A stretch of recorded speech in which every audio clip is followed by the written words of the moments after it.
Hello friends, welcome back to my channel. Second chance to love him better का part 17 लेकर आई हूँ। तो चलिए बिना किसी देरी के इस पार्ट को स्टार्ट करते हैं। पिछले पार्ट में हमने देखा था कि शाहजहान को नाइटमेयर्स आ रहे थे। अब इसके बाद हम देखते हैं वांग यीबो अंकल गू से पूछता है, अंकल गू आपको क्या लगता है मुझे क्या करना चाहिए। इतना बोलने के बाद वांग यीबो शाहजहान को फिर से छूने की हिम्मत नहीं कर पा रहा था, क्योंकि वांग यीबो जब भी सोते हुए शाहजहान को छू रहा था तो शाहजहान नाइटमेयर की वजह से डर के मारे कांपने लगता था। यहाँ तक कि वांग यीबो सोते हुए शाहजहान को आवाज़ भी लगाता है, लेकिन शाहजहान जिस तरह से उसकी आवाज़ सुनकर रिएक्ट करता है, कोई भी उसे देखकर ये बता सकता है कि उसके बोलने की वजह से शाहजहान बहुत ज़्यादा डरा हुआ है। ऐसा लग रहा है कि उसकी सिर्फ आवाज़ से ही शाहजहान उससे डर रहा है। दूसरी तरफ उन दोनों की ऐसी हालत देखकर अंकल गू वांग यीबो से कहते हैं, डोंट वरी, तुम एक काम करो कि तुम पास के कमरे में जाकर आराम करो, मैं जान का ख्याल रख लूँगा। इतना बोलते हुए उसने शाहजहान को प्यार से हक कर लिया। वो देख सकते हैं कि कैसे शाहजहान अपनी आंखें बंद करके कुछ बड़बड़ा रहा है और वो बहुत ज़्यादा डरा हुआ है। वो अपने प्यारे शाहजहान को ऐसी सिचुएशन में देखकर बहुत ज़्यादा बुरा और दुखी महसूस कर रहे थे। अंकल गू ने सोचा कि वो नहीं चाहते कि शाहजहान इस तरह दर्द में हो। वो चाहते हैं कि अगर हो सकता तो वो शाहजहान का सारा दुख अपने अंदर ले लेते और अपने बेबी को हैप्पी रहने देते।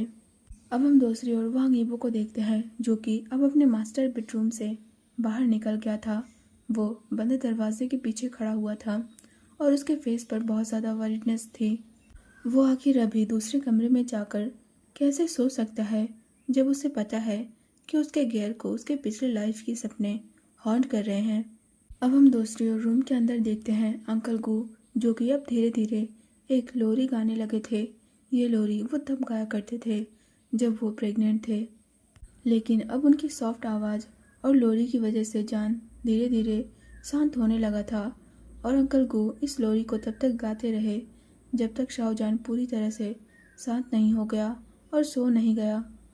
इसके बाद जैसे ही शाहजहान सो गया, अंकल गू चाहते थे कि वो एक गीले टॉवल से शाहजहान की बॉडी को पोंछ दे, क्योंकि शाहजहान बुरे सपने की वजह से बहुत ज़्यादा स्वेट कर रहा था। लेकिन शाहजहान ने अंकल गू की शर्ट को बिल्कुल ऐसे पकड़ा हुआ था जैसे कि वो नहीं चाहता कि अंकल गू उसके पास से कहीं जाए। दूसरी तरफ अंकल गू, जो कि इस तरह सो नहीं पा रहे थे क्योंकि उन्हें पता था कि शाहजहान अभी प्रेग्नेंट है और पसीने की वजह से जान को सर्दी भी हो सकती है और ये उसकी हेल्थ के लिए अच्छा नहीं है। वो नहीं चाहते कि बर्थ से पहले शाहजहान की तबीयत खराब हो जाए। वो अपने बेटे को किसी भी दुख में नहीं देखना चाहते। इसके बाद हम देखते हैं अंकल गू शाहजहान को मनाने की कोशिश करते हुए कहते हैं, शाहजहान अंकल कहीं नहीं जा रहे हैं, बस अंकल ये चाहते हैं कि तुम अपने कपड़ों को चेंज कर लो। अगर तुम बदलोगे नहीं तो तुम बीमार हो सकते हो और मेरे आने वाले पोता पोती भी इससे इफ़ेक्ट हो सकते हैं। उसकी बात सुनकर अब शाहजहान धीरे धीरे शांत होने लगा था और उसने अब अंकल गू की शर्ट को छोड़ भी दिया था। जिसके तुरंत बाद अंकल गू बेड से उठ गए। उन्होंने एक बेसिन में गर्म पानी लिया और भीगे टॉवल से शाहजहान की बॉडी को क्लीन किया। इसके बाद उन्होंने जान को एक न्यू नाइट क्लॉथ पहनाया। उन्होंने बेडशीट को चेंज किया और ब्लैंकेट को भी चेंज कर दिया। जब उनका सारा काम हो गया तो उन्होंने ये मेक श्योर किया कि शाहजहान आराम से सो रहा है। इसके बाद जब उन्होंने जाने के लिए रूम का डोर खोला तो उन्होंने देखा कि वांग यीबो अभी भी डोर के पास ही खड़ा है और वो वरीड है। ईबो को देखते ही अंकल गू ने ईबो से कहा, तुम अभी तक आराम करने नहीं गए? डोंट वरी, अब शाहजहान शांत हो गया है और वो सो रहा है। कभी कभी प्रेगनेंसी के दौरान ऐसे बुरे सपने आते हैं, मेरे साथ भी ऐसा हुआ था। मुझे लगा कि वो सपना सच है, लेकिन ऐसा कुछ भी नहीं था, वो तो बस मेरी इमेजिनेशन थी। लेकिन तुम्हें अब अंदर जाकर आराम करना चाहिए। मैं भी अपने रूम में जा रहा हूँ। अगर फिर से कुछ हो तो तुम मुझे बता देना। उनकी बात पर वांग यीबो ने हाँ में अपना सिर हिलाया और मिस्टर गू को देखा, जो कि अब वहाँ से जा रहे थे। उन्हें वहाँ से जाता हुआ देख वांग यीबो ने अपनी मुट्ठी भींच ली। वांग यीबो को अभी भी वो वर्ड्स याद हैं जो कि शाहजहान अपनी नींद में बड़बड़ा रहा था। शाहजहान कह रहा था, प्लीज़ ऐसा मत करो, ऐसा मत करो। मैं प्रेग्नेंट हूँ, इतनी ठंडी में मुझे घुटने टेकने मत दो, मुझे हॉस्पिटल ले जाओ। प्लीज़ मेरे बेबी को मुझसे दूर मत करो। अब शाहजहान के बाद जैसे ये वर्ड्स वांग यीबो को हॉन्ट कर रहे थे। भले ही उसके वर्ड्स क्लियर नहीं थे, लेकिन फिर भी वांग यीबो उसके सारे वर्ड्स को समझ रहा था। और यीबो को ये पता है कि ये सारे वर्ड्स जो शाहजहान कह रहा है, ये बिल्कुल भी कोई सपना नहीं है, बल्कि ये बिल्कुल सच है, जो कि उसके पिछली लाइफ में पहले हो चुका है। यीबो सच में मिस्टर गो को ये बताना चाहता था कि शाहजहान ने सपने में जो कुछ भी देखा वो पहले सच में हो चुका है, लेकिन वो ऐसा नहीं कर सकता क्योंकि गॉड ने उसे दूसरा मौका दिया है और अब वो बदल गया है। वो फिर से शाहजहान के साथ ऐसा कभी नहीं करेगा। लेकिन अगर शाहजहान को पिछली लाइफ के बारे में सब कुछ याद आ गया तो क्या शाहजहान उसे छोड़ देगा? अब वांग यीबो के मन में बार बार यही ख्याल आ रहा था। उसे ये डर सता रहा था कि कहीं सब कुछ याद आने के बाद शाहजहान उसे छोड़ ना दे।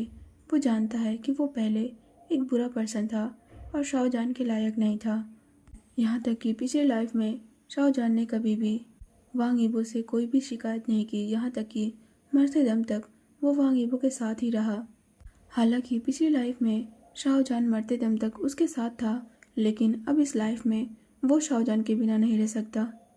अब वांग यीबो अपनी इस लाइफ में ऐसा कुछ भी नहीं करना चाहता जो कि उसने अपनी पिछली लाइफ में किया था। उसे इस चीज़ का पछतावा है। इसके बाद हम देखते हैं वांग यीबो आखिरकार अब रूम के अंदर एंटर करता है। उसने जैसे ही शाहजहान का फेस देखा, उसकी सारी घबराहट दूर हो गई और वो खुद को शांत महसूस करता है। इसके बाद यीबो शाहजहान के क्लोज चला जाता है। हालांकि वो थोड़ी देर तक झिझका, लेकिन फिर उसने आखिरकार अपने गियर को हक कर लिया। वांग यीबो को ये डर था कि कहीं शाहजहान फिर से पहले की तरह रिएक्ट ना करने लगे। वो नहीं चाहता कि शाहजहान उसे अनदेखा करे या फिर उससे डरे। अब ऐसे ही यीबो ने जान को पकड़े हुए धीरे धीरे बेड के ऊपर अपना कदम रखा और बेड के ऊपर लेटने के बाद उसने जान को अपने और भी क्लोज खींच लिया। और थैंकफुली इस बार शाहजहान उसके टच से ना ही डरा और ना ही चिल्लाया। जान अभी पूरी तरह से शांत था और थैंकफुली वो उसके टच को एक्सेप्ट कर रहा था। दरअसल शाहजहान मेंटली और फिजिकली बहुत ज़्यादा थका हुआ था, इसीलिए उसने कोई रिएक्ट नहीं किया और वो गहरी नींद में सो गया।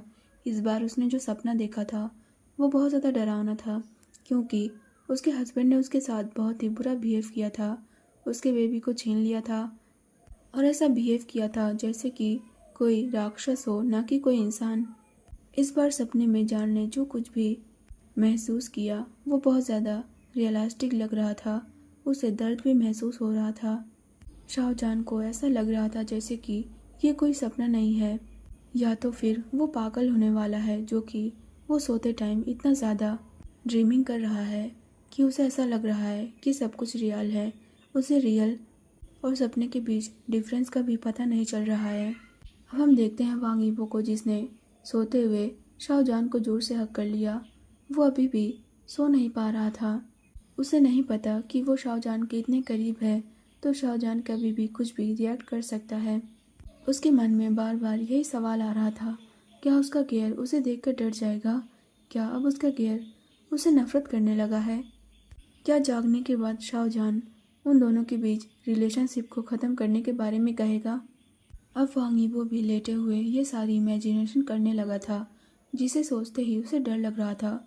वो घबराया हुआ था और ये उम्मीद कर रहा था कि जागने के बाद शाहजहान उससे कुछ ऐसी ही बातें कहेगा, और वो इस बारे में बहुत ज़्यादा सोच रहा था।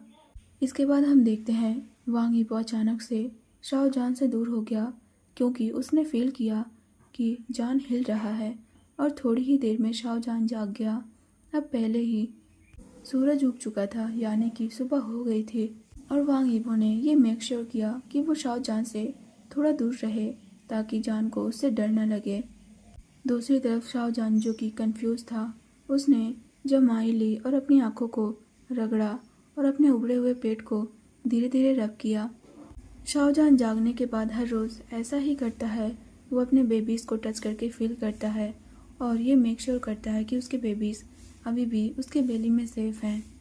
नींद से पूरी तरह से जागने के बाद शाहजहान ने अपने हस्बैंड की ओर देखा, जो कि बेड से थोड़ी दूरी पर खड़ा था। उसे देखते ही शाहजहान की स्माइल तुरंत गायब हो गई और उसके एक्सप्रेशन चेंज हो गए। उसका फेस पीला पड़ गया और वो तुरंत शांत हो गया, क्योंकि शाहजहान को अभी भी ये याद है कि उसने ड्रीम में क्या देखा था, उसने कितना ज़्यादा कष्ट झेला था और उसके ड्रीम में जिस पर्सन ने उसे टॉर्चर किया था वो अभी उसके सामने खड़ा है। उसके फेस पर वरीडनेस है और वो थोड़ा घबराया हुआ भी है। शाहजहान ये जानता था कि जब उनकी न्यू न्यू शादी हुई थी तब उसका हस्बैंड बिल्कुल भी अच्छा नहीं था। वो उसके साथ पूरा बिहेव करता था, लेकिन कुछ महीनों तक ऐसा बिहेव करने के बाद आखिरकार उसका हस्बैंड सुधर गया था। वो एक ऐसा हस्बैंड बन गया था जिस तरह के हस्बैंड की उम्मीद हर एक लड़की और गियर करता है। सपने में उसने जो कुछ भी डरावनी चीज़ें देखी और फील की वो रियलिटी में उसके साथ नहीं हुई है। यहाँ तक कि जब भी वो उसके साथ बुरा बिहेव करता था तब वो प्रेग्नेंट भी नहीं था और ना ही उसने किसी बेबी को बर्थ दिया था। लेकिन उसने जो सपना देखा था वो बहुत ज़्यादा क्लियर था। ये प्रेगनेंसी के दौरान दूसरी बार था जब शाहजहान इस तरह का सपना देख रहा था, जो कि बहुत ज़्यादा रियलिस्टिक लग रहा था। उसे कोई मानसिक बीमारी नहीं है, तो फिर उसे ऐसे बुरे सपने क्यों आ रहे हैं? क्या उसके बेबीज़ प्रेगनेंसी के दौरान उसे किसी चीज़ के ओर इशारा करने की कोशिश कर रहे हैं? क्या उसके बेबीज़ जान को ये इशारा करके बताने की कोशिश कर रहे हैं कि उसका हस्बैंड अभी भी बदल सकता है और बेबीज़ के साथ बुरा बिहेव कर सकता है?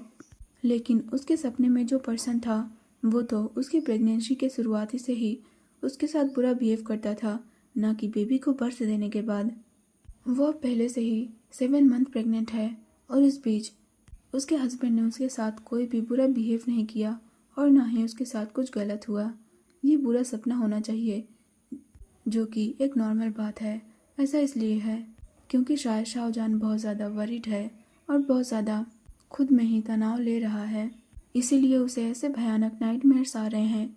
उसे अपने हस्बैंड से डरने की ज़रूरत नहीं है, उसे उस पर भरोसा करना चाहिए।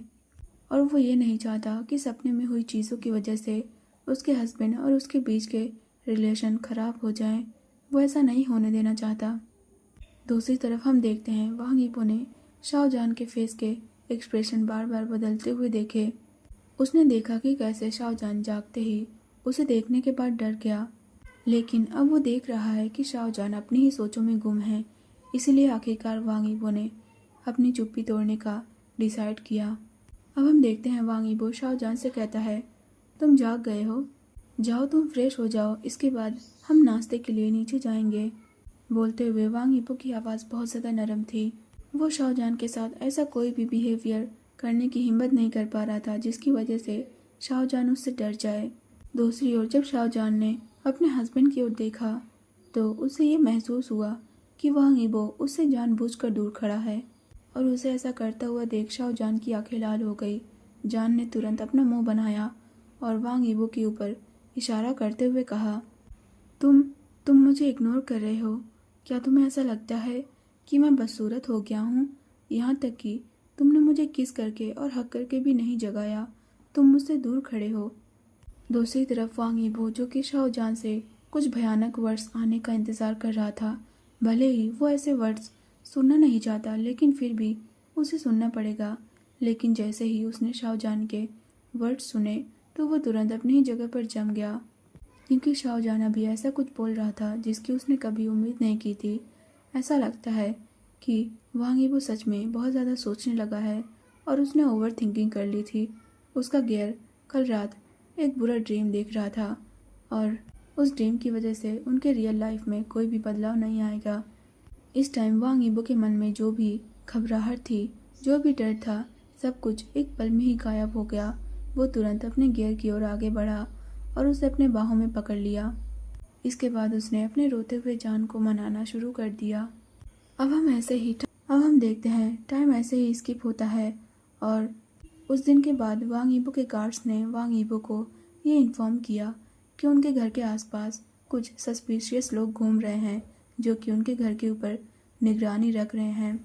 हालांकि गार्ड्स ने उन्हें पकड़ने की कोशिश की, लेकिन वो हर बार चूक जाते थे, क्योंकि जब उन सस्पिशियस लोगों को पकड़ने की बात आती थी तो वो बिना किसी निशानी के भागने में माहिर थे।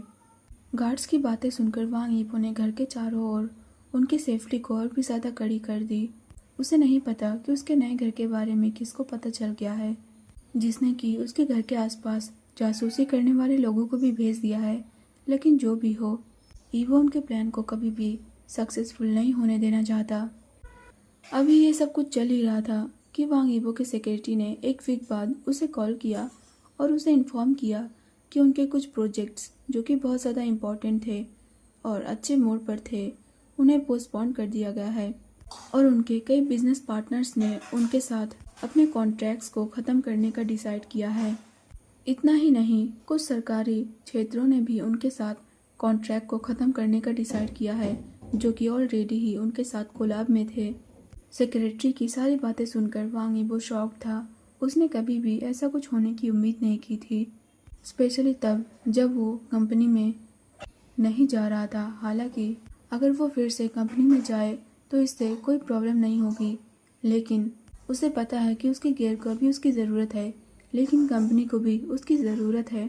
नहीं तो उसके बिना उसने जो कुछ भी प्लान किया था वो सारी चीज़ें बिगड़ जाएंगी और वो ऐसा नहीं चाहता। इसके बाद वांग यीबो ने अपने डैड को कॉल किया और उनसे पूछा कि आखिर कंपनी में क्या चल रहा है। वांग यीबो को पता चला कि उनकी कंपनी को निशाना बनाया जा रहा है, कोई उन्हें परेशान करने की कोशिश कर रहा है, जो कि वांग यीबो कभी भी होने नहीं दे सकता। वो उस पर्सन को नहीं जाने देगा जो भी ऐसा सब कुछ कर रहा है। वांग यीबो अपने डैड को वो सब कुछ नहीं बता सकता। जो कुछ भी वो जानता है, वो नहीं चाहता कि उसकी फैमिली इन सभी मामलों में शामिल हो। उसके मॉम एंड डैड को इन सारी चीज़ों से दूर रखना और ख़तरों से प्रोटेक्ट करना उसकी फर्स्ट प्रायोरिटी है। उसका गियर अभी प्रेग्नेंट है और यीबो को पूरा यकीन है कि जो कोई भी है उसका निशाना शाओजान है। इसके बाद हम देखते हैं वांग यीबो शाओजान से कहता है, बेब, कंपनी को मेरी ज़रूरत है। कुछ चीज़ें हैं जिन पर मुझे काम करना होगा, जो काम सेक्रेटरी नहीं कर सकते, मुझे उनका ध्यान रखना होगा। इसीलिए मैं आज कंपनी जा रहा हूँ और मुझे घर आने में देर हो सकती है। अपने हस्बैंड की बातें सुनकर शाओजान घबरा गया, लेकिन पता नहीं क्यों उसे कुछ भी अच्छा फील नहीं हो रहा है। इसके बाद शाओजान ने वांग यीबो को आंसर करते हुए कहा, क्या ऐसा नहीं हो सकता कि तुम्हें ना जाना पड़े? तुम मुझे अकेला यहाँ ना छोड़ो। इतना बोलते हुए शाओजान घबराया हुआ था।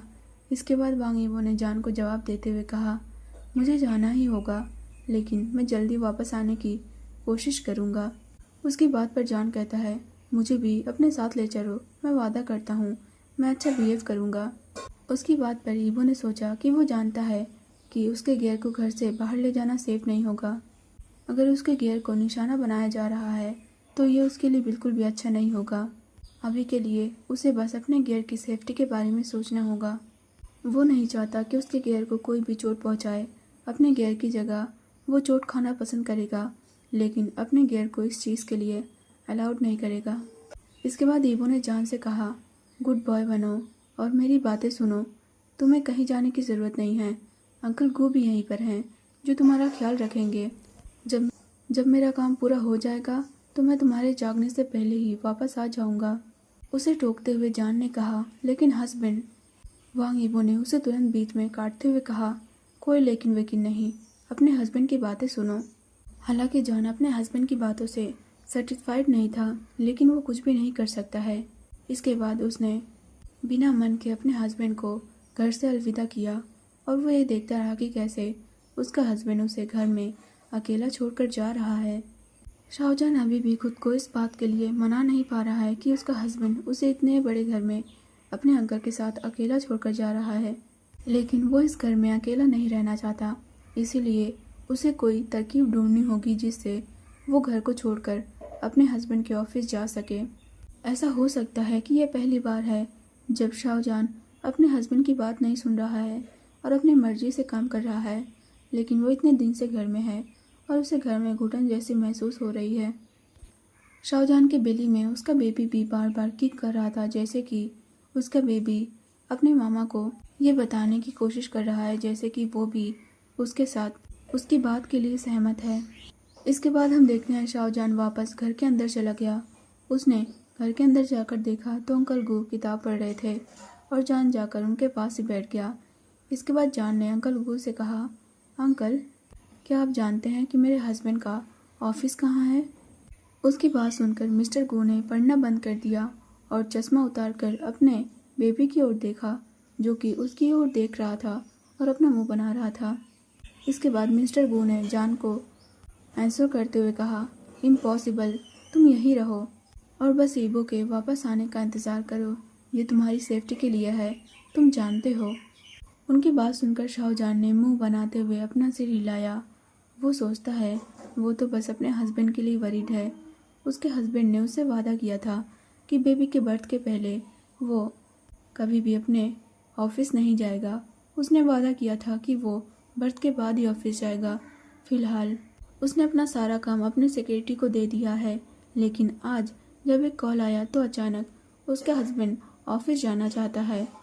उसे नहीं पता कि उसके हस्बैंड ने कॉल पर क्या बात की, लेकिन जो कुछ भी था वो शायद अच्छी बात नहीं थी।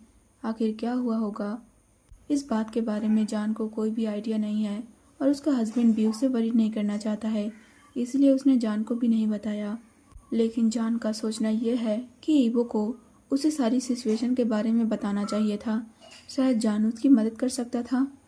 जान ये नहीं चाहता कि उसका हस्बैंड अकेले ही सारी प्रॉब्लम्स का सामना करे, वो भी अपने हस्बैंड का साथ देना चाहता है। इसके बाद हम देखते हैं शाहजहान अंकल गू से कहता है, अंकल, इस बार मुझे अपने हस्बैंड के पीछे जाना होगा। मैं उसके लिए वरीड हूँ। आपको मुझे समझाने की कोशिश करने की ज़रूरत नहीं है, क्योंकि मैंने पहले ही ये डिसाइड कर लिया है। इतना बोलकर शाहजहान उठकर खड़ा हो गया। उसने अपने अंकल के फिर से कुछ और बोलने का इंतज़ार नहीं किया। दूसरी तरफ मिस्टर गू, जो कि नहीं जानते थे कि क्या करना है, इसलिए उसने सिर्फ वांग यीबो को कॉल करना सही समझा, लेकिन वांग यीबो का कॉल भी नहीं लग रहा था। लेकिन मिस्टर गू ऐसे ही हाथ पर हाथ धरे बैठे नहीं रह सकते, इसीलिए उसे तुरंत अपने बेटे शियाओ झांग के बारे में याद आया और उन्होंने तुरंत शियाओ झांग को कॉल करके सारी बातें बताई कि क्या हो रहा है। अपने बेटे से बात करने के बाद मिस्टर गू को ये पता चला कि वांग यीबो की कंपनी में कुछ बहुत बड़ा हो रहा है, जिसकी वजह से वांग यीबो को अपने कंपनी जाना पड़ा। भले ही अंकल गू ने बिजनेस नहीं किया है, लेकिन वो ये बता सकता है कि इतने बड़े बिजनेस को हासिल करना या फिर कहें कंट्रोल करना और इतने बड़े एम्पायर को खड़ा करना कोई आसान बात नहीं है। किसी ने जानबूझकर वांग यीबो को भड़काने की कोशिश की है, जो कि करना बिल्कुल भी आसान नहीं है। चाहे जो भी हो, जिस पर्सन ने भी ऐसा किया है उसमें हिम्मत है और उसे हल्के में नहीं लिया जा सकता। मिस्टर गू ने सोचा कि प्रेग्नेंट और ज़िद्दी शाहजहान के साथ उसे सावधान रहने की ज़रूरत है। वो नहीं चाहता कि शाहजहान और शाहजहान के बेबी को कुछ भी हो। अब हम दूसरी तरफ वांग यीबो को देखते हैं। वांग यीबो, जो कि सोच रहा था कि शाहजहान इतनी आसानी से उसकी बातों को एक्सेप्ट नहीं कर सकता। उसे पता था कि शाहजहान सीक्रेटली उसका पीछा करने की कोशिश करेगा, लेकिन वांग यीबो को अभी फ़िलहाल के सिचुएशन के बारे में सोचना चाहिए, क्योंकि वांग यीबो जैसे ही घर से बाहर निकला है उसके पीछे 2 और कार्स आ गई हैं जो कि उसे फॉलो कर रही हैं। लेकिन अब धीरे धीरे वांग यीबो को ये भी समझ में आ रहा है कि ये सारी चीज़ें कौन कर रहा है। ये कोई और नहीं बल्कि मैडम यू का बड़ा भाई विन रुई है। विन रुई ने उसकी पिछली लाइफ में भी ऐसा ही कुछ किया था, इसीलिए वांग यीबो बस ये अनुमान लगा रहा था कि विन रुई ही इन सब के पीछे हो सकता है। उसकी पिछली लाइफ में विन रुई ने पहले भी ऐसे ही पीछे से उसके ऊपर हमला किया था, लेकिन वांग यीबो जानता है कि इस बार विन रुई के लिए उसके हाथ से कुछ भी लेना इतना आसान नहीं होगा। उसे अब ये भी पता चल गया था कि कुछ सरकारी लोग हैं जो कि विन रुई के साथ मिले हुए हैं और उसके साथ अवैध काम कर रहे हैं, और वांग यीबो भी अनजाने में ही उनके साथ मिला हुआ था और सालों से काम कर रहा था। बिना बताए ही वांग यीबो ये बता सकता है कि कौन कौन सरकारी लोग हैं जो कि अब धीरे धीरे उससे दूरी बनाने की कोशिश कर रहे हैं, क्योंकि वो विन रुई के साथ मिले हुए हैं और उसके अवैध काम में उसका साथ दे रहे हैं। यही वजह है कि पुलिस अभी तक विन रुई को पकड़ नहीं पाई है और सालों से उन्हें विन रुई का कोई भी सुराग नहीं मिल रहा है। अगर वो नहीं होता तो अभी तक बचाए गए गियर्स मर चुके होते। वांग यीबो जानता था कि बहुत जल्द ही इस पूरे सिटी में एक बहुत बड़ा परिवर्तन होने वाला है, लेकिन जब वेन परिवार को ये पता चल गया कि उनके इस पूरे बिजनेस को कोई बाधित कर रहा है, तो उन्होंने ये डिसाइड किया कि वो अब अंधेरे में नहीं छुपेंगे और चाहे कुछ भी हो, वेन फैमिली अपने फैमिली बिजनेस को प्रोटेक्ट करने के लिए चाहे कुछ भी कर सकती हैं। लेकिन अगर अभी वांग यीबो ने हार मानने की कोशिश भी की तो ये उसके लिए ही अच्छा नहीं होगा। वो वेन रुई को ना तो पुलिस के हवाले कर पाएगा और यहाँ तक कि उसकी फैमिली भी सेफ नहीं रहेगी अगर उसने ऐसे ही वेन रुई को छोड़ दिया तो। इसीलिए वांग यीबो ने ये डिसाइड किया था कि वो वेन फैमिली को जड़ से उखाड़ फेंकेगा। वो अपने फैमिली के लोगों को प्रोटेक्ट करेगा और ये मेक श्योर करेगा कि वो सेफ रहें। अब हम देखते हैं जो दो कार वांग यीबो को फॉलो कर रही थी, उन कार में से एक कार में ये बिंग भी थी जो कि चिल्लाते हुए ड्राइवर को कह रही थी उसे भागने मत देना, उसे हाईवे पर पहुंचने से पहले ही रोक दो। उसकी बात सुनकर वो कार्स और भी तेजी से चलना शुरू हो जाती हैं और कुछ ही पल में वांग यीबो की कार को रोक देती हैं। वांग यीबो, जिसे कि ये उम्मीद नहीं थी कि ऐसा कुछ भी हो सकता है, इसीलिए उसने तुरंत अपना दूसरा फ़ोन निकाला और घर पर मौजूद गार्ड्स को ये इन्फॉर्म किया कि उन्हें आगे क्या करना है। इसके कुछ सेकंड बाद हम देखते हैं वांग यीबो को फॉलो कर रही कार में से सभी लोग बाहर आने लगे और वांग यीबो भी अपने कार से बाहर आया और उसने अपने सामने ये बिंग को खड़ा देखा, जिसे वहाँ पर देखकर वांग यीबो शॉक था। वांग यीबो ने सोचा कि उसने सच में ये बिंग को कम आंका था। वांग यीबो अपनी पिछली लाइफ में लापरवाह था जो कि ऐसे कचरे के साथ रह रहा था। इसके बाद हम देखते हैं वांग यीबो ये बिंग से कहता है, मुझे यहाँ रोकना, इस बात के लिए मैं शॉक्ड हूँ। मैं नहीं जानता कि आखिर तुम्हारे बॉस को मुझसे क्या चाहिए और अब तो तुम्हारे बॉस ने मेरे बिजनेस पर भी हाथ डालने की कोशिश की है। वांग यीबो की वॉइस बिल्कुल शांत थी, हालांकि उसे वहाँ पर चारों तरफ से घेर लिया गया था और वो अब वहाँ पर अकेला था। इसके बाद हम देखते हैं ये बिंग वांग यीबो से कहती है, ईवो, मैं इतने लंबे टाइम से तुम्हारा इंतज़ार कर रही थी और उम्मीद में थी कि एक दिन तुम्हें यह फील होगा कि मैं तुमसे कितना प्यार करती हूँ, लेकिन तुमने मेरे साथ एक कचरे की तरह व्यवहार किया। जब मैं खून से लथपथ थी, मैंने तुमसे मदद मांगी तो तुम पीछे मुड़कर भी मेरी तरफ नहीं देखते हो और ना ही तुमने मेरी तरफ देखकर कोई परवाह दिखाई। क्या तुम्हारे पास इंसानों जैसी कोई भी फीलिंग्स नहीं है? उसकी बात पर वांग यीबो एक स्मरक करता है। इसके बाद वांग यीबो सरकास्टिकली ये बिंग से कहता है, इंसानों जैसी फीलिंग्स, तुम्हारी परवाह? क्या मैं बेवकूफ़ दिखता हूँ जो मैं तुम्हारी परवाह करूँ? पहले मैं स्टूपिड था जो बिना सोचे समझे तुम्हें डेट कर रहा था। तुम्हारे चक्कर में मैंने लगभग अपने मैरिज को भी बर्बाद कर दिया था, लेकिन सही टाइम पर मुझे बुद्धि आ गई और मैंने आखिरकार अपनी लगभग टूट चुकी शादी को दोबारा ठीक करने की कोशिश की। तुमने भी मेरे गियर को बार बार चोट पहुंचाने की कोशिश की और तुम अभी भी ये उम्मीद करती हो कि मैं तुम्हारी तरफ देखूं। उस दिन तुम मेरे गियर को और मेरे अजन्मे बेबी को चोट पहुंचाना चाहती थी। तुमने कभी भी ये नहीं सोचा होगा कि जो दवाई तुम मेरे गियर को देना चाहती थी वो तुम खुद ही पी लोगी। वांग उसकी सारी बातें सुनकर ये बिंग के एक्सप्रेशन बदल गए। उसने उम्मीद नहीं की थी कि उसके सारे दुखों का माइंड मास्टर वांग यीबो होगा, जिससे वो इतना ज़्यादा प्यार करती है। उसने कभी भी ये उम्मीद नहीं की थी कि वांग यीबो उसे इस तरह चोट पहुंचाने की कोशिश करेगा। उसने अपनी लाइफ में वो सब कुछ किया जिसकी वजह से वो वांग यीबो को देख सके, उसे प्यार कर सके, लेकिन उसे रिजल्ट क्या मिला? वो एक बाज बन गई। वो लगभग मरने के कगार पर थी और इसकी वजह कोई और नहीं बल्कि वांग यीबो है, जिससे वो प्यार करती है। और अब बात आती है शाओजान पर। शाओजान, उसने अभी अभी क्या सुना? वो बिच प्रेग्नेंट है। वो प्रेग्नेंट है। ये बिंग ने अब तक जो कुछ भी सहा है वो सिर्फ शाओजान की वजह से हुआ है। वो शाओजान एक कर्स्ड पर्सन है। वो बिच कर्स्ड है, जिसे कि ये बिंग बहुत पहले ही मारना चाहती थी क्योंकि शाओजान ने उससे सब कुछ छीन लिया है। इसके बाद हम देखते हैं ये बिंग चिल्लाते हुए वांग यीबो से कहती है, वांग यीबो, तुम मेरे साथ ऐसे बेरहमी भरे काम कैसे कर सकते हो? आखिर मैंने हमारे लिए ही तो ये सब कुछ किया था, लेकिन तुमने कभी भी मेरी सराहना नहीं की, एक बार भी नहीं की। आखिर उस गियर में, उस पिच में ऐसी क्या खास बात है जो तुम मुझे इस तरह चोट पहुंचा रहे हो? मैं तुम्हें उस बिच से भी ज़्यादा दे सकती हूँ। ये बिंग पागलों की तरह चिल्ला रही थी। ये बिंग को अभी बहुत ज़्यादा तकलीफ हो रही थी। उस गियर की वजह से उसकी लाइफ में सब कुछ खराब हो गया था, क्योंकि वांग यीबो उसका एक लवर था और उस गियर की वजह से वांग यीबो भटक गया था। ये बिंग जानती है कि लोग प्यार में कष्ट झेलते हैं, लेकिन वो ये बेट लगा सकती है कि उससे ज़्यादा कोई भी प्यार में इतना ज़्यादा किसी ने भी कष्ट नहीं झेला होगा। वो अभी जिस तरह से पैथेटिक है, इस तरह से कोई भी नहीं रह सकता और ना ही किसी के अंदर इतना सहने की हिम्मत है। इसके बाद हम देखते हैं वांग यीबो ये बिंग को जवाब देते हुए कहता है, तुम्हें अब तक अपनी गलती का एहसास नहीं हुआ है। तुम कभी भी ये एक्सेप्ट नहीं करती हो कि तुम्हारी ही गलती है, क्योंकि तुमने हमेशा दूसरों को सारी चीज़ों के लिए दोषी ठहराया है। लोग मूव ऑन करना सीखते हैं, लोग जाने देना सीखते हैं, और तुम्हें भी ऐसा करना चाहिए।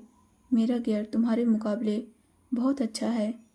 चाहे वो बाज हो जाए, बदसूरत हो जाए, चाहे कुछ भी हो जाए, मैं फिर भी उसे ही चुनूंगा, क्योंकि वो ही मेरा सब कुछ है। इस पूरी दुनिया में उसके जितना मुझे कोई भी प्यार नहीं कर सकता। उससे ज़्यादा लॉयल इस दुनिया में कोई भी नहीं हो सकता। इतना बोलते हुए वांग यीबो ने सोचा, वो इस महिला से बहस करते करते थक गया है और वो यहाँ पर और भी ज़्यादा टाइम बर्बाद नहीं करना चाहता है। इतना सोचते हुए वांग यीबो अपनी कार में बैठने ही वाला था, लेकिन तभी अचानक उसके कंधे पर एक बुलेट आकर लगी। वांग यीबो ने पीछे मुड़कर देखा तो वहाँ पर मौजूद गार्ड्स में से ये एक गार्ड ने शूट की थी। उस गार्ड ने वांग यीबो से कहा, ये हमारे बॉस की तरफ से एक चेतावनी है। उन्होंने कहा है कि आपको उनके बिजनेस से दूर रहना चाहिए, नहीं तो अगली बार कंधा नहीं किसी और जगह पर शूट किया जाएगा। इसके बाद हम देखते हैं ये बिंग वांग यीबो से कहती है, यीबो, जब तक तुम शाओजान को हमें सौंप दोगे और उसे भूलकर तुम मुझसे प्यार करने लगोगे, तब तक तुम्हारे बिजनेस को कुछ भी नहीं होगा और तुम्हारे बिजनेस पर कोई भी हमला नहीं करेगा। बस याद रखना, शाओजान को हमें सौंपना है और तुम्हें मुझसे प्यार करना है। इतना बोलकर वो कार के अंदर चली गई। वांग यीबो जिसने की ये बिंग की सारी बातें सुनी, उसने अपने दांत पीस लिए। हालांकि वो आवाज़ नहीं निकालना चाहता था, लेकिन वो बहुत ज़्यादा गुस्सा था। उसे उम्मीद नहीं थी कि उसके साथ ऐसा कुछ हो जाएगा, वो भी इस तरह की सुनसान सड़क पर। उसके कंधे पर गोली मारना ये कोई आम बात नहीं है। शायद उन लोगों ने सोचा होगा कि ऐसे सुनसान रास्ते पर उसे गोली मारकर उसे तड़पाया जाए। वांग यीबो के लिए एक हाथ से गाड़ी चलाना मुश्किल हो रहा था और ऊपर से वो खून को भी रोकने की पूरी कोशिश कर रहा था, जिसकी वजह से खून ज़्यादा वेस्ट ना हो या फिर वो कहीं बेहोश ना हो जाए। और इन चीज़ों को एक साथ संभालना उसके लिए सच में कठिन था। वांग यीबो अभी अपने घाव पर जोर से दबा ही रहा था, लेकिन कुछ सेकंड बाद उसके पास एक और कार आकर रुकी और कार में मौजूद पर्सन को देखकर वांग यीबो ने अपनी भौहें सिकोड़ ली। इसके बाद यीबो ने उस पर्सन से कहा, ली जून, तुम यहाँ क्या कर रहे हो? उसे जवाब न देते हुए ली जून ने कहा, आओ कार में बैठो, मैं तुम्हें हॉस्पिटल ले जाऊंगा। अगर तुम यहीं पर रुके रहे तो मुझे डर है कि खून बहने की वजह से तुम मर भी सकते हो। इतना बोलते हुए ली जून ने कार का डोर खोल दिया। हालांकि वांग यीबो ली जून से एग्री नहीं करना चाहता था, इसीलिए उसने अपने दांत पीसे, लेकिन फिर भी उसने ली जून के ऊपर भरोसा करना चुना, क्योंकि इस लाइफ में उसके अंकल ली जून उसके मॉम एंड डैड को नुकसान पहुंचाने की कोई भी कोशिश नहीं कर रहे हैं, सिवाय इसके कि उसका अंकल ली जून उसके गियर से प्यार करने लगा है, जो कि उसकी पिछली लाइफ में ऐसा कुछ भी नहीं हुआ था। इसके बाद हम देखते हैं ली जून वांग यीबो से कहता है, इतने सारे लोगों में से तुम्हें विन फैमिली ही क्यों मिली जिसे तुम्हें भड़काना पड़ा? तुम्हें पता है कि वो लोग कितने ज़्यादा खतरनाक है। इतना बोलते हुए ली जून ने कार को स्टार्ट किया और अपने नेफ्यू से पूछा, जिसका फेस अब पीला पड़ गया था क्योंकि ब्लीडिंग बहुत ज़्यादा हो रही थी। उसे जवाब देते हुए वांग यीबो ने कहा, इससे तुम्हारा कोई लेना देना नहीं है।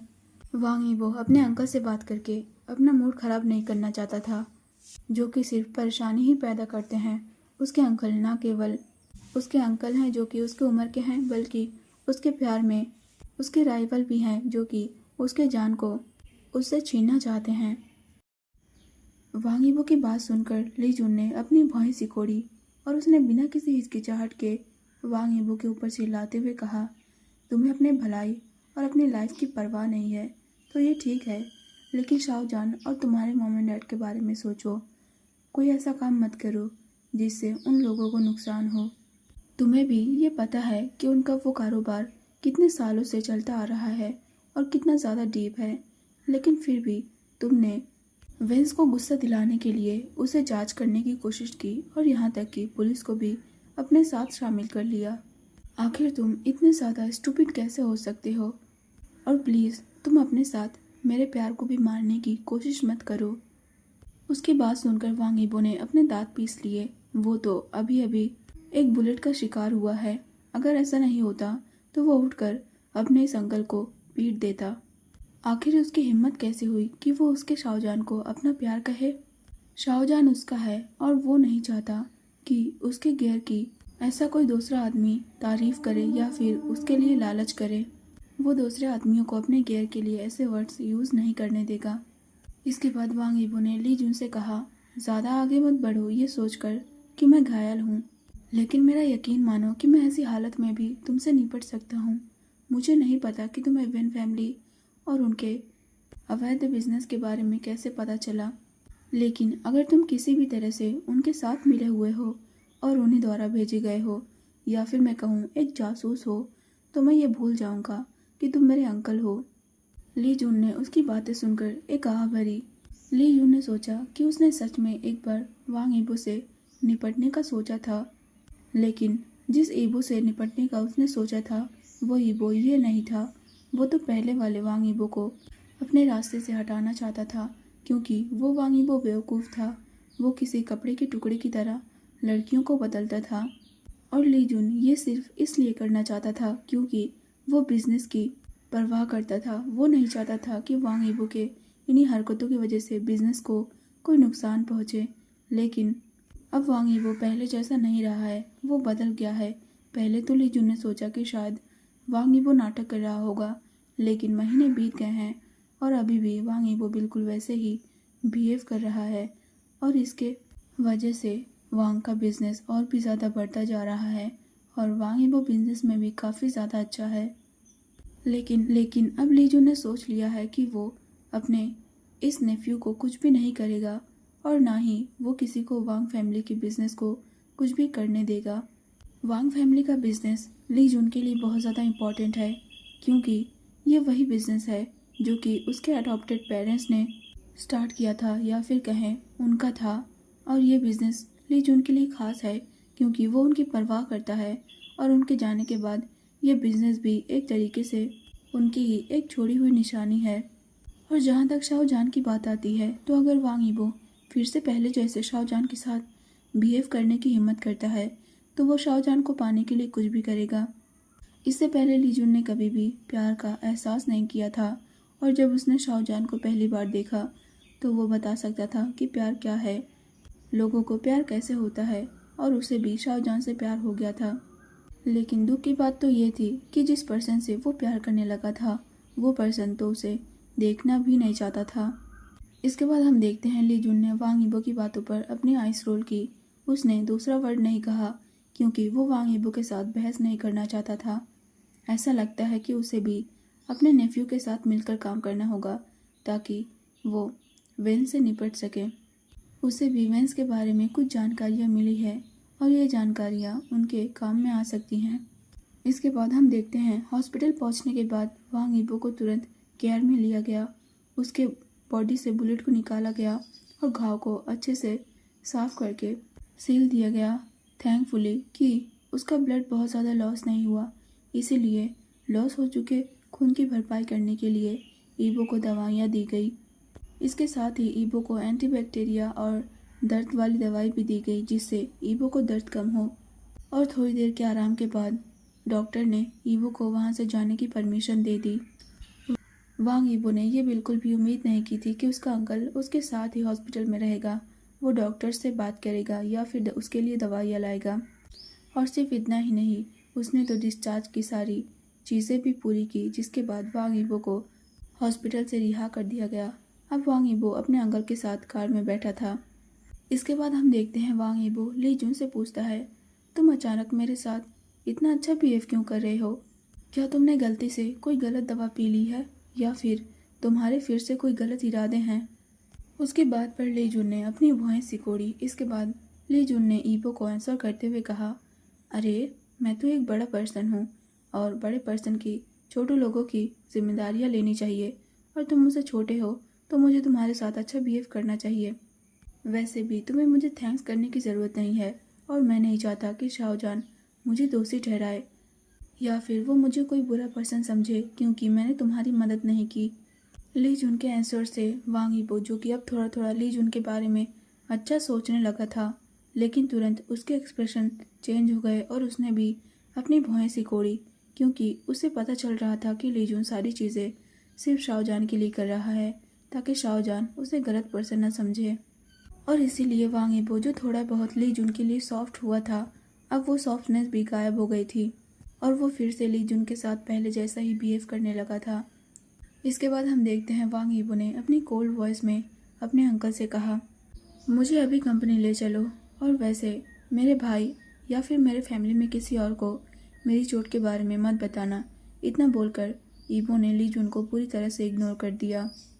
उसकी बातें सुनकर ली जून के होठ फड़कने लगे।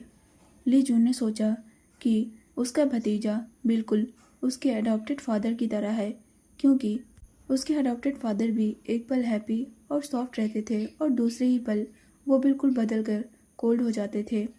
ली जून का मानना यह है कि उसके अडॉप्टेड फादर बिल्कुल एक टाइम बम की तरह थे जो कि किसी भी पल फट सकते थे। इसके बाद हम टाइम स्किप करके देखते हैं ली जून ने सच में वांग यीबो को वांग कंपनी में पहुंचा दिया था और जिसके बाद वांग यीबो कंपनी के अंदर चला गया था, लेकिन ली जून भी वहां से भागा नहीं। ली जून ने अपने भतीजों को फॉलो किया। ली जून ने सोचा कि उसे अपने नेफ्यू की हेल्प करने की ज़रूरत है। भले ही वो वांग कंपनी में काम नहीं करता, लेकिन वो सालों सालों तक बैठकर सिर्फ आराम नहीं कर सकता, उसे भी कुछ करना चाहिए। हालांकि वो इतने सालों से सिर्फ आराम नहीं कर रहा था, वो भी अपना काम करता था और काम के द्वारा वो बहुत सारे इम्पोर्टेंट लोगों को जानता है जो कि उनकी बहुत ज़्यादा हेल्प कर सकते हैं और शायद इस पल में उनके मदद में आ सकते हैं। अब हम दूसरी ओर देखते हैं शाहजहान, जो कि सच में अपने हस्बैंड को खोजने के लिए निकल गया था, लेकिन वांग यीबो के गार्ड्स भी बहुत ज़्यादा चालाक थे क्योंकि वांग यीबो के गार्ड्स ने शाहजहान की तरह कपड़े पहने और एक गार्ड ने मिस्टर गू की तरह कपड़े पहने, जिसके बाद वो दोनों गार्ड्स कार लेकर शाहजहान और मिस्टर गू से पहले ही घर से निकल गए और जैसा कि उन्हें उम्मीद थी उन्हें भी फॉलो किया गया। दूसरी तरफ जो लोग उन्हें फॉलो कर रहे थे उन्हें ये स्ट्रिक्टली इंस्ट्रक्शन दिए गए थे कि शाहजहान को जिंदा ही पकड़ना है, भले ही इसके लिए उन्हें शाहजहान को घायल करना पड़े। लेकिन जैसे जैसे वो कार का पीछा करते गए, एक टाइम ऐसा आया कि उन लोगों को ये एहसास हो गया कि उन लोगों के साथ धोखा हुआ है क्योंकि कार में शाहजहान और मिस्टर गू नहीं है, वो तो कोई और ही हैं, या फिर कहें अगर वो लोग वहाँ पर थे भी तो भी उन लोगों से किसी तरह गलती हुई और अब वो लोग वहाँ से गायब हो गए हैं। कम से कम उन लोगों का तो यही मानना था, लेकिन उन्हें ये नहीं पता था कि गार्ड्स द्वारा उन्हें चकमा दिया गया है। दूसरी तरफ हम देखते हैं शाहजहान किसी दूसरी कार में था। वो तो बिल्कुल आराम से कार में बैठा था, उसे कोई परवाह नहीं थी कि कोई उसे किडनैप कर सकता है। वो तो लगभग किसी का शिकार बनने के कगार पर था और वो तो अभी सेफ भी नहीं है, उसे घर में ही रहना चाहिए, उसे अपनी सेफ्टी का ध्यान रखना चाहिए। लेकिन वो तो बिना किसी वरीनेस के अभी कार में चैन की नींद सो रहा है। इसके बाद हम देखते हैं मिस्टर गू को, जो कि शाहजहान के बालों को प्यार से रब करते हुए कहते हैं, मेरा बेवकूफ़ बेबी, तुम नहीं जानते कि तुम्हारा हस्बैंड तुम्हें सेफ रखने के लिए कितना कुछ करने की कोशिश कर रहा है, लेकिन तुम हो कि हमेशा परेशानी खड़ी करती हो और शरारती करते हो। तुम्हारे पास इतना अच्छा हस्बैंड है जो कि तुम्हारी बहुत परवाह करता है, लेकिन तुम उसके लिए हर काम मुश्किल कर देते हो। ऐसा आदमी मिलना बहुत ज़्यादा मुश्किल है जो कि तुम्हारी इतना परवाह करे। अब हम दूसरी ओर देखते हैं वांग यीबो भी अपने अंकल के साथ अपने ऑफिस रूम में चला गया। इसके बजाय उसने ली जून को बिल्कुल भी नहीं भगाया, बल्कि वो अपने अंकल से भी कुछ पूछना चाहता था। वो उन्हें अब और इग्नोर नहीं करना चाहता है।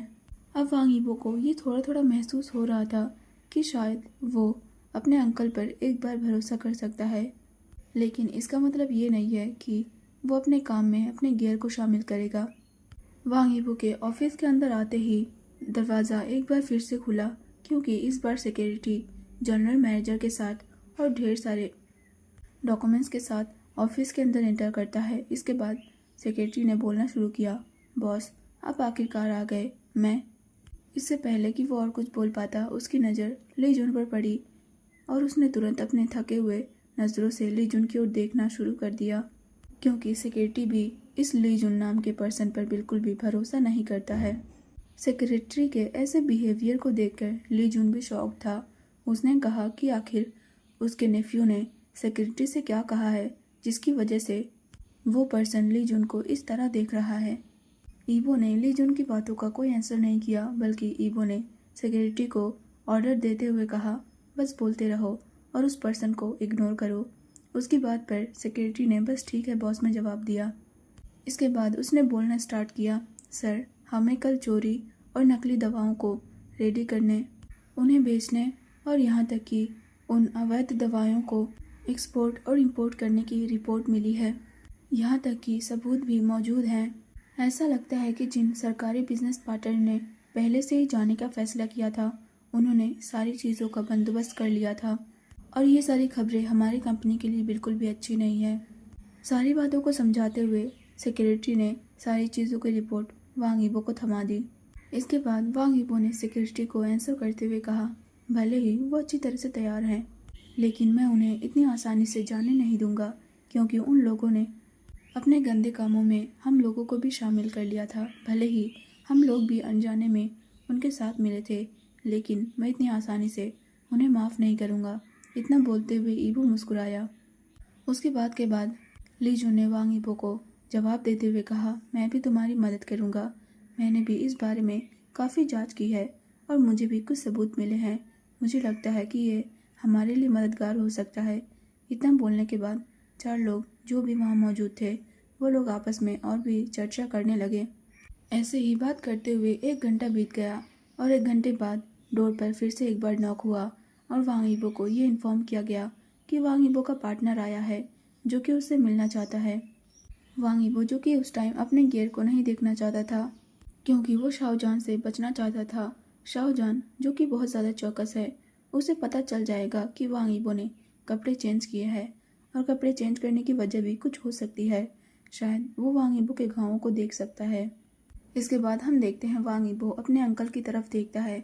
हालांकि वो थोड़ा हिचकिचा रहा था, लेकिन फिर भी उसने सोचा कि वो अपने अंकल को एक मौका तो दे ही सकता है। इसके बाद वांग यीबो ने अपने अंकल से कहा, अंकल आपको अभी यहाँ से जाना होगा और मेरे गियर को लेकर लॉज में जाना होगा, ताकि वो वहाँ पर आराम कर सके और आपको भी वहीं पर बैठकर मेरे गियर के साथ मेरा इंतज़ार करना होगा। लेकिन एक बात मेक श्योर करना कि आपको मेरे गियर के साथ बहुत ज़्यादा क्लोज नहीं होना है, ना ही उसे टच करना है। इतना बोलकर वांग यीबो ने अपने सिक्योरिटी की ओर देखा। इसके बाद फिर से बोलना स्टार्ट किया, अगर अंकल ने उसे छूने की हिम्मत भी की तो उसे मेरी तरफ से पीटना और उसे सबक सिखाते टाइम बिल्कुल भी हिचकिचाना मत, क्योंकि तुम्हें मेरी परमिशन है। सेक्रेटरी, जिसे कि अभी बहुत ज़्यादा भारी काम सौंपा गया था, इसीलिए उसने एक आह भरी और उसने मना नहीं किया और धीरे धीरे उसने भी ली जुन को फॉलो किया, जो कि वांग यीबो की बातों से अपनी आइस रोल कर रहा था। अब हम देखते हैं ली जुन क्या सोचता है। ली जुन, जो कि शाओजान को बहुत ज़्यादा मिस करता था, वो जान को देखना चाहता था, इसीलिए वो जान से मिलने के लिए थोड़ा एक्साइटेड था। लेकिन जब वो बाहर पहुंचा तो उसने देखा कि शाओजान की तरह देखने वाला एक और लड़का वहीं पर खड़ा है, जो कि हूबहू शाओजान की तरह ही दिखता है और वो लड़का अभी कॉल पर बात कर रहा है। उसे देखकर ली जुन का दिल धड़कने लगा। ऐसा लग रहा है कि उसे फिर से प्यार हो गया है।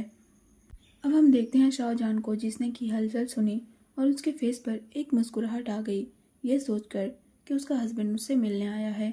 जब शाहजहां ने पीछे मुड़कर देखा तो उसकी मुस्कान तुरंत गायब हो गई, क्योंकि वो इस पर्सन की उम्मीद नहीं कर रहा था।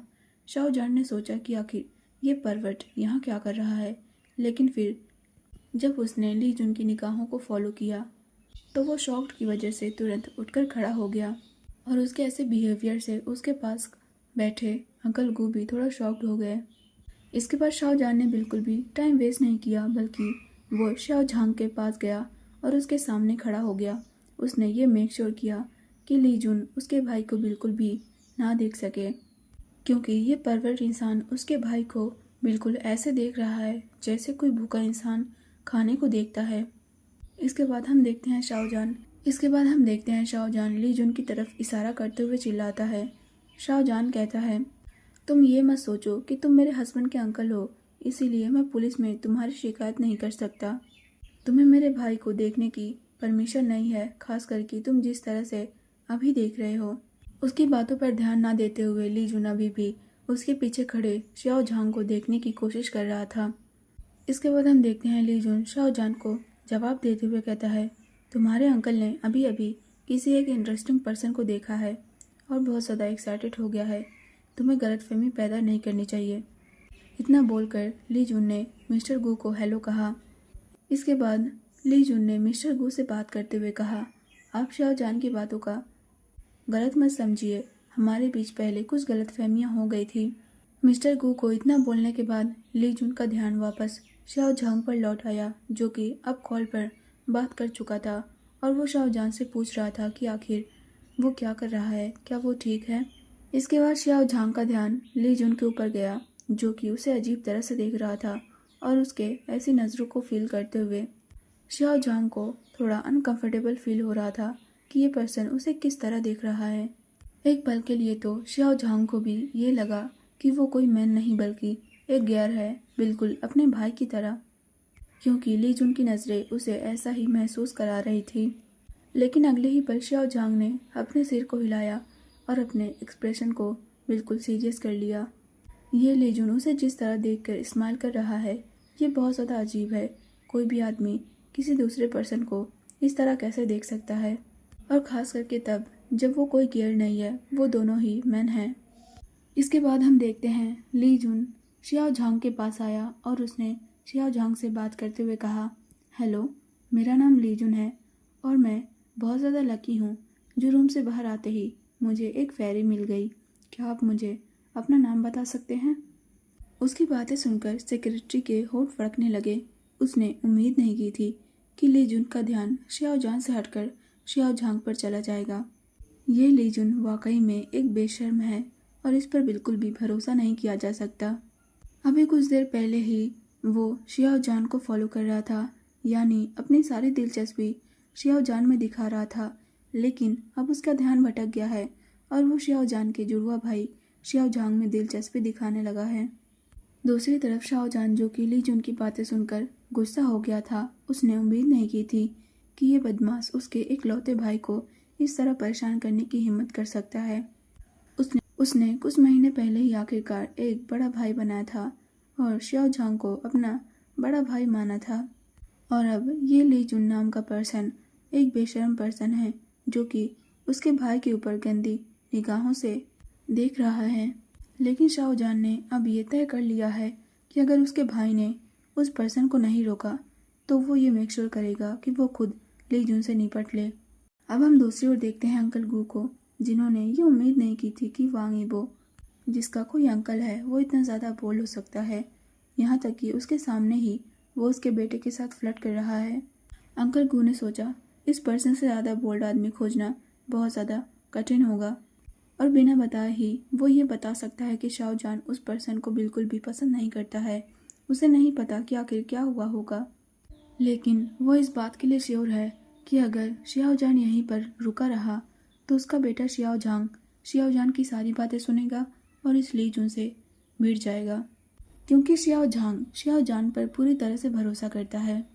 इसके बाद हम देखते हैं अंकल गू शियाओ जान को वहाँ से ले जाने लगे और शियाओ झांग ने भी अपने भाई को वहाँ से ले जाने दिया। इसके बाद उसने ली जुन की तरफ देखा, जो कि अभी भी एक बड़ी स्माइल दे रहा था और उसका हाथ अभी भी आगे बढ़ा हुआ था, जिसे कि शियाओ झांग ने अभी भी नहीं थामा था। इसके बाद हम देखते हैं शियाओ झांग ली जुन से कहता है, क्या तुम्हें शर्म नहीं है? तुम अपने ही जेंडर के दूसरे आदमी से फ्लर्ट करने की कोशिश कर रहे हो। ये मत सोचना कि मैं तुमसे कमज़ोर दिखता हूँ, इसीलिए मैं तुम्हें पीटूंगा नहीं। इतना बोलते हुए शियाओ झांग ने ली जुन को वार्निंग दी। शियाओ झांग ऐसे कई पर्सन से मिला है जो कि इसी तरह बेशर्म होते हैं और उसे गैर समझ लेते हैं, जबकि वो कोई गैर भी नहीं है। लेकिन ये ली जुन उसके बाबा के सामने ही उसके साथ फ्लर्ट कर रहा था। ये तो बहुत ज़्यादा आगे बढ़ गया है। उसने यहाँ पर मौजूद सभी लोगों को ये जाहिर कर दिया है कि वो शियाओ झांग में इंटरेस्टेड है। इसके बाद हम देखते हैं ली जुन शियाओ झांग को देखते हुए कहता है, ब्यूटीफुल, मुझे कोई परेशानी नहीं है। अगर तुम मुझे मारो, मैं तुम्हें खुद को तब तक मारने दूंगा जब तक तुम इससे हैप्पी नहीं हो जाते। बस मुझे अपना नाम बता दो। चलो हम कुछ देर एक दूसरे से बात करते हैं और एक दूसरे को जानते हैं। इतना बोलते हुए वो शियाओ जान को पूरी तरह से भूल गया था और वो शियाओ झांग का पीछा करने लगा था। उसकी ऐसी बात सुनकर शियाओ झांग तुरंत रुक गया और उसके सामने आते हुए ली जुन ने फिर से बोलना स्टार्ट किया, ब्यूटी, मैं तुमसे उसी पल प्यार करने लगा हूँ जब मैंने पहली बार तुम्हें देखा था। मुझे एक मौका दो। मैं तो बिल्कुल क्लीन हूँ और मैंने पहले कभी भी डेट नहीं किया है। इतना बोलते हुए ली जुन ने अपने मॉम एंड डैड के नाम की कसम खाई। दूसरी तरफ शियाओ झांग, जो कि उसकी सारी बातें सुनकर बहुत ज़्यादा शॉक्ड हो गया था, उसने उम्मीद नहीं की थी कि इस बार वो इतने बेशर्म पर्सन से मिलेगा जो कि एक पागल की तरह बिहेव कर रहा है। और अगले ही पल शियाओ झांग बिल्कुल भी खुद को रोक नहीं सका और उसने ली जुन से पूछ लिया, क्या तुम पागल हो? उसकी बात पर ली जुन ने हाँ में अपना सिर हिलाते हुए कहा, हाँ हाँ, मैं दीवाना हूँ, मैं पागल हूँ। मैं तुम्हारे लिए कुछ भी करने को तैयार हूँ, बस मुझे बताओ। इतना बोलते हुए ली जुन की आंखें शाइन कर रही थी जैसे कि उसने कोई बहुत अच्छी बात कर दी है। उसकी बात सुनकर शियाओ झांग को ये नहीं पता कि वो क्या करे। उसे अब पता चल गया है कि आखिर उसका भाई शियाओ जान इस ली जुन को पसंद क्यों नहीं करता है, क्योंकि ये ली जुन एक पागल है। इसके बाद शियाओ झांग ने ली जुन से कहा, ओ, क्या सच में तुम वो सब करोगे जो मैं तुम्हें कहूँगा? अब शियाओ झांग के लिए ये पर्सन थोड़ा बहुत दिलचस्प होने लगा था और उसकी बात पर ली जुन ने भी हाँ में अपना सिर हिलाया और एक बार नहीं कई बार। इसके बाद शियाओ झांग ली जुन से कहता है, अगर मैं तुम्हें कहूँ कि तुम्हें हॉस्पिटल जाकर अपने सिर का चेकअप कराना चाहिए और ये मेक श्योर करना चाहिए कि तुम नॉर्मल हो या नहीं, तो क्या तुम मेरे लिए ऐसा कर सकते हो? इतना बोलने के बाद शियाओ झांग ने कुछ देर तक इंतज़ार किया, इस उम्मीद में कि उसकी बातें सुनकर ली जुन के एक्सप्रेशन चेंज हो जाएंगे। लेकिन उसने जो उम्मीद नहीं की थी वही हुआ, क्योंकि ली जुन के एक्सप्रेशन बिल्कुल भी चेंज नहीं हुए। इसके बाद ली जुन ने शियाओ झांग को आंसर करते हुए कहा, कोई बात नहीं, मैं अपनी पूरी बॉडी चेकअप के लिए हॉस्पिटल जाऊंगा और यहाँ तक कि मैं अपने दिमाग का भी चेकअप कराऊंगा और रिपोर्ट निकलने के तुरंत बाद मैं तुम्हारे पास लेकर आऊँगा। इतना बोलते ही ली जुन तुरंत वहाँ से चला गया, लेकिन कुछ सेकंड बाद ही वो फिर से वापस आया। इसके बाद ली जुन ने शियाओ झांग से कहा, चलो वीचैट स्कैन करते हैं, इस तरह मैं तुम्हें सारी खबरें पहुंचाता रहूँगा। इससे पहले कि शियाओ झांग कुछ बोल पाता, ली जुन ने शियाओ झांग का फ़ोन खुद से लिया, उसके वीचैट को स्कैन किया और हंसता हुआ वहाँ से भाग गया। दूसरी तरफ शियाओ झांग, जो कि उसकी ऐसी हरकतों से बिल्कुल स्टन था, उसके हाथ में मोबाइल था और वह अवाक खड़ा होकर उसे देख रहा था कि उसने भी क्या देखा, यह ली जुन सच में पागल है। दूसरी तरफ सेक्रेटरी, जो कि ये सब कुछ देख रहा था, उसने ये उम्मीद नहीं की थी कि ली जुन अपने नेफ्यू के ऑर्डर को भूल जाएगा और इस तरह पागल की तरह यहाँ से भाग जाएगा। उसने इससे पहले कभी भी किसी को लव एट फर्स्ट साइट में पढ़ते हुए और इस तरह व्यवहार करते हुए नहीं देखा है। इसके बाद सेक्रेटरी के पास कुछ नहीं बचता है, वो अपने बॉस के ऑर्डर को फॉलो करता है और वो सोचता है कि वो सारी चीज़ें जाकर अपने बॉस को इन्फॉर्म करेगा। इसके बाद सेक्रेटरी शियाओ जान, शियाओ गू और शियाओ झांग के पास गया। वो उन लोगों को लेकर एक ऐसी जगह पर गया जहां वो लोग आराम से बैठ सकें। इसके बाद उसने कुछ खाने की चीज़ें भी लाना नहीं भूला। जब सेक्रेटरी ने ये मेक श्योर कर लिया कि वो तीनों लोग अब आराम से बैठे हैं, तो वो तुरंत वहाँ से चला गया। दूसरी तरफ हम देखते हैं शियाओ झांग, जो कि अभी भी शॉक्ड था और थोड़ा सा कंफ्यूज था। इससे पहले उसने ली जुन जैसा पर्सन कभी नहीं देखा है। जब शियाओ जान ने अपने भाई की हालत देखी तो उसने अपने भाई को पहले से ही वार्न करने का फैसला किया। इसके बाद शियाओ जान ने शियाओ झांग से कहा, भाई, आपको उस ली जुन के जाल में नहीं फंसना चाहिए और उसे दूर रहना चाहिए। वो एक परवर्ट पर्सन है जो कि बिल्कुल भी अच्छा नहीं है। शियाओ जान शियाओ झांग की बहुत परवाह करता है। वो नहीं चाहता कि उसके बड़े भाई को कुछ हो और वो इस तरह के परवर्ट आदमी के झांसे में पड़े। इसके बाद हम देखते हैं शियाओ जान से पूछता है, वैसे क्या तुम मुझे बता सकते हो कि वांग फैमिली में कोई दिमागी रूप से बीमार है या नहीं, क्योंकि मुझे लगता है कि ली जुन थोड़ा पागल है। अब शियाओ जांग थोड़ा थोड़ा ली जुन के बारे में क्यूरियस हो रहा था, इसीलिए उसने ये सवाल शियाओ जान से कहा। जान, जो कि ये बिल्कुल भी नहीं जानता था कि वांग फैमिली में कोई दिमागी रूप से पागल है या नहीं, लेकिन उसने अनजाने में ही अपने पेट पर हाथ रख लिया। शियाओ जान ने सोचा कि उसका बेबी ली जुन की तरह नहीं हो सकता, क्योंकि ली जुन एक पागल है और उसका बेबी होशियार है। उसका बेबी क्यूट होगा और रिस्पेक्टफुल होगा। वो ली जुन की तरह पागलों की तरह कभी भी बिल्कुल भी बिहेव नहीं करेगा। और जहाँ तक बात ली जुन की है, तो ली जुन विश्वास करने लायक कोई पर्सन नहीं है और वो नहीं चाहता कि उसका बेबी ली जुन की तरह हो। तो गाइस, आज के लिए बस इतना ही। और जिन्होंने पोस्ट में कमेंट किया है कि उन्हें किस तरह की स्टोरी चाहिए, मैं उनके कमेंट के हिसाब से ही स्टोरी लाने की कोशिश करूँगी। फिर मिलते हैं इस एपिसोड के नेक्स्ट पार्ट में। तब तक के लिए बाय बाय।